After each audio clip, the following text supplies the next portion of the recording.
बिस्मिल्लाहिर्रहमानिर्रहीम। Roger info में खुशामदीद। नाज़रीन इकराम, वालिदैन ऐसी कौन सी गलती करते हैं जिसकी वजह से औलाद नामर्द पैदा होती है? यकीनन ये ऐसा सवाल है जो अक्सर हमारे जहनों में आता है। ऐसी कौन सी साइंटिफिक गलती सरजर्द हो जाती है जो बच्चे के दुनिया में आंखें खोलने के बाद उसे उस दुनिया के लिए नाकाबिले कबूल बना देती है? आज हम इस हसास तरीन मौजू पर तफसीली बहस करके उसकी वजूहात जानने की कोशिश करेंगे और अपने नाज़रीन को बताएंगे कि इस्लाम और साइंस में ख्वाजा सिरा या हिजड़ा पैदा होने की क्या अलामात या वजूहात हो सकती हैं, और साथ ही इस बात पर भी रोशनी डालेंगे कि मर्द और औरत के क्रोमोसोम्स कैसे मिलकर एक बच्चा पैदा करते हैं। इस हसास तरीन मौजू पर मजीद बात करने से पहले आपसे बस इतनी सी गुजारिश है कि वीडियो को आखिर तक जरूर देखें ताकि मुकम्मल मालूमात आप तक पहुंच पाएं। नाज़रीन इकराम, असल मौजू की तरफ वापस आते हैं। यहाँ ये बात काबिल जिक्र है कि कुरान करीम के मुताले से किसी भी जी अकल को अंदाजा हो सकता है कि किताब इलाही का असल और मरकजी मौजू इंसान है और मुखातिब भी बनी नुए इंसान और जिन्नात हैं। जगह जगह ग्रोह जिन्नो इंस को एक साथ या फिर अलग अलग इंसानों और जिन्नों को मुखातिब करके या फिर अलग अलग मर्द और खवातीन को मुखातिब करके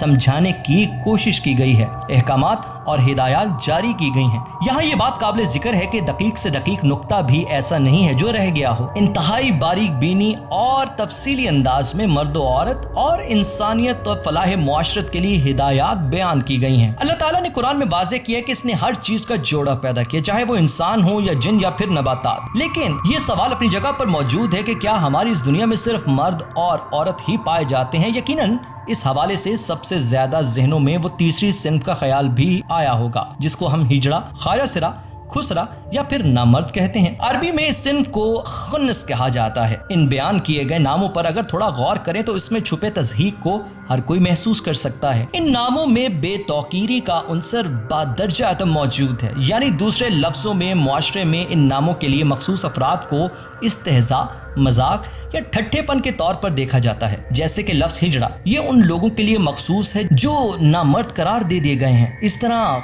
खुसरा खुसर की बिगड़ी शक्ल है जो कि एक मूजी मर्ज है। बहरहाल पढ़ी लिखी महफिलों में इस सिन्फ को ख्वाजा सिरा के लफ्ज से तकरीम देने की कोशिश की गई है। नाज़रीन इकराम, लफ्ज ख्वाजा सिरा की तारीफ के ताने बाने मुगलिया खानदान के साथ जुड़े हैं कि मुगलिया खानदान में बादशाहों को बड़े बड़े हरम रखने का शौक नस्ल दर नस्ल परवान चढ़ने लगा। बादशाहों के हरम में मौजूद खवातीन की तादाद साल के दिनों और दिन के पहरों से भी ज्यादा हो गई हैं। तो इन बादशाहों को एहसास शिद्दत से होने लगा कि उनके हरम में मौजूद मलकाएं और शहजादियां अदम तवज्जो और अदम दिलचस्पी के बायस खुदा न खास्ता कहीं हरम में ही मौजूद मुलाजमीन या गुलामों के साथ नामुनासिब रवाबित न कायम कर लें। तो हरम के दरबानों के फराइज के लिए उन्हें इस जिन्स से ज्यादा मौजू और कोई नजर नहीं आया, क्योंकि अपनी नामर्दी की वजह से मलकाओं और शहजादियों को उनका किसी किस्म का कोई फायदा नहीं और उनके लिए दिलचस्पी का कोई सामान मौजूद न होने के बाइस घर की इज्जत घर में रह जानी थी। ख्वाजा यानी अफसर और सिरा मतलब महल यानी महल के अफसरान। इस तरह इस जिन्स को हरम के अफसर के तौर पर मुतारिफ कराते हुए जिम्मेदारियां तफवीज की गईं। ये अमीरों और बादशाहों के जनाना महल की दरबानी भी करते हैं और जनाने में आने जाने की उन्हें इजाजत भी होती है। उनको मोहल्ली भी कहते हैं। इस तरह मजीद ये कि फारसी में एक लफ्ज ख्वाजा ताश, इसका कोई ताल्लुक ताश खेलने से नहीं है बल्कि एक ही आका के नौकरों में से हर एक ख्वाजा ताश कहलाता है। अब सवाल ये पैदा होता है कि कुरान मजीद में अल्लाह ताला ने अशरफुल मखलूकात में मौजूद इस तीसरी सिन्फ का जिक्र क्यों नहीं किया? क्या इस सिन्फ की अहमियत नहीं है या इस सिन्फ पर कोई अहकामात लागू नहीं होते? इसका सीधा और सादा जवाब यह है कि ऐसा हरगिज नहीं है। अल्लाह ताला जो दोनों जहानों का रब है, जो तमाम मखलूकात का खालिक है, आका है, मालिक है और पालने वाला है, तो फिर ऐसे कैसे मुमकिन है कि वो रहीम और करीम ज़ात बारी ताला अपनी मखलूक को नजरअंदाज कर दे? बात सिर्फ इस पैदा की गई गलती की है जो हमारी मजहबी मुआशरती अकाबिरीन ने न जाने क्यों काबिल तवज्जो गर्दानने की जहमत गवारा नहीं की। यहाँ हम 1942 में हरक्ली लिफ्ट नामी एक अमेरिकन रिसर्च का हवाला देते हैं जिसने अपनी रिसर्च में एक बीमारी क्ले लिफ्टर सिंड्रोम दरियाफ्त की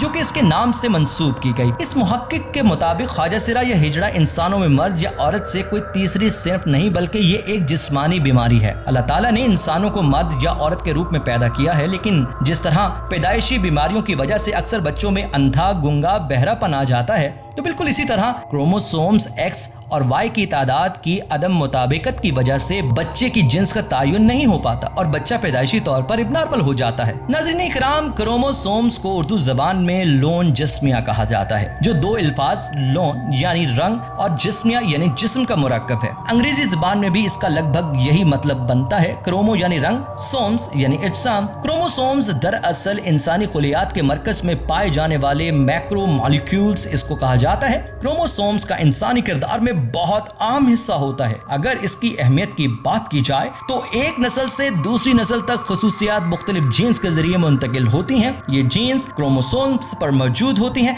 हर इंसान में क्रोमोसोम्स के 23 जोड़े पाए जाते हैं, यानी 23 क्रोमोसोम्स बाप से आते हैं और बाकी 23 मां से हासिल होते हैं। क्रोमोसोम्स के हर जोड़े में 2 क्रोमेटिन होते हैं, यानी अगर क्रोमोसोम्स 23 जोड़े हैं तो कुल 46 क्रोमेटिन हुए। क्रोमोसोम्स धागे की तरह के जीन्स से बने होते हैं और ये जीन्स पैगामात रखते हैं हमारी मुमकिन शक्ल और सूरत, रंग, बाल, जहन, मिजाज, हत्ता कि बीमारियां क्या हो सकती हैं। वालिदैन के जीन्स आपस में मिलते हैं तो उनमें वालिदैन की जीन्स की सब खास मौजूद होते हैं। मुख्तलिफ जीन्स पे लिखे हुए ये पैगामात जो इंसानी नस्ल के आगाज से उस पे मौजूद हैं, सब के सब हम में जाहिर नहीं होते। कुछ जो मजबूत होते हैं बज़ाहिर जाहिर हो जाते हैं और जो कमजोर होते हैं वो जीन्स में मौजूद तो होते हैं मगर उस वक्त साकिन या खामोश होते हैं। उन्हें मगलूब जीन्स कहा जाता है। जैसे वालिदैन में से एक की आंखें नीली हैं और दूसरे की ब्राउन। अगर बच्चे की आंखें नीली हैं तो ये जीन गालिब आ गई और ब्राउन जीन का पैगाम छुपा हुआ है। अगली किसी नस्ल में ये ब्राउन जीन वाला पैगाम हो सकता है सामने यानी गालिब आ जाए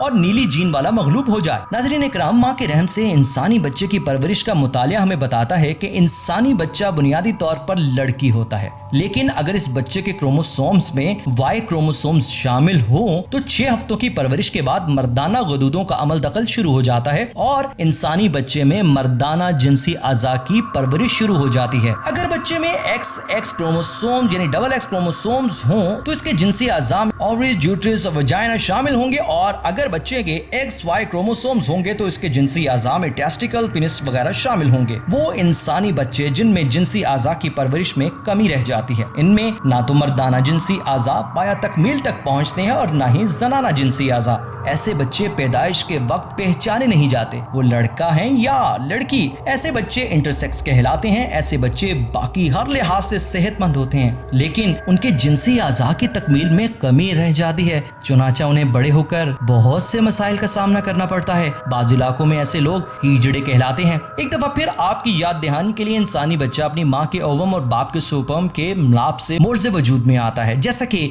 आपको ऊपर बताया कि 23 क्रोमोसोम्स बाप और 23 माँ के होते हैं। इन 23 में से 22 जोड़े ऑटोसोम कहलाते हैं जो इंसान की बाकी खुसूसियात का फैसला करते हैं और एक जोड़ा जिनसी क्रोमोसोम यानी सेक्स क्रोमोसोम कहलाता है जो ये फैसला करता है कि बच्चा लड़की है या फिर लड़का। माँ के ओवम के जिनसी क्रोमोसोम हमेशा XX यानी XX होते हैं जबकि बाप के सुपर्म के आधे जिनसी क्रोमोसोम X होते हैं और आधे Y। इसलिए बच्चे की पैदाइश के लिए माँ की तरफ से तो हमेशा X क्रोमोसोम ही मिलता है लेकिन बाप की तरफ से कभी X और कभी Y मिलता है। अगर बाप की तरफ से X क्रोमोसोम मिले तो बच्चा लड़की पैदा हुई और अगर बाप की तरफ से Y क्रोमोसोम मिले तो बच्चा लड़का पैदा होगा। इसलिए जो लोग ये समझते हैं कि लड़का या लड़की की पैदाइश में किसी भी तरह माँ का हाथ या माँ का फैसला होता है तो वो साइंसी एतबार से बिल्कुल गलत है और हमारे दीन इस्लाम ने भी इस बात को वाज़ेह कर दी कि औलाद तो वालिद की तरफ से होती है। नाज़रीन इकराम, यहाँ ये बात समझने के लिए बेहद जरूरी है कि बाज़ दफा इस प्रोसेस में खलल पैदा हो जाता है और इंसानी बच्चा 46 के बजाय 45 क्रोमोसोम से मार्जे वजूद में आता है या फिर 47 क्रोमोसोम से। अगर बच्चे में 45 क्रोमोसोम्स हो तो इसे हम टर्नर सिंड्रोम कहते हैं। अगर बच्चे में 47 क्रोमोसोम्स हो जाएं तो वो XX होते हैं और बच्चा सुपर फीमेल कहलाता है और अगर XY हो तो बच्चा सुपर मेल कहलाता है। अगरचे लफ्ज में सुपर आता है लेकिन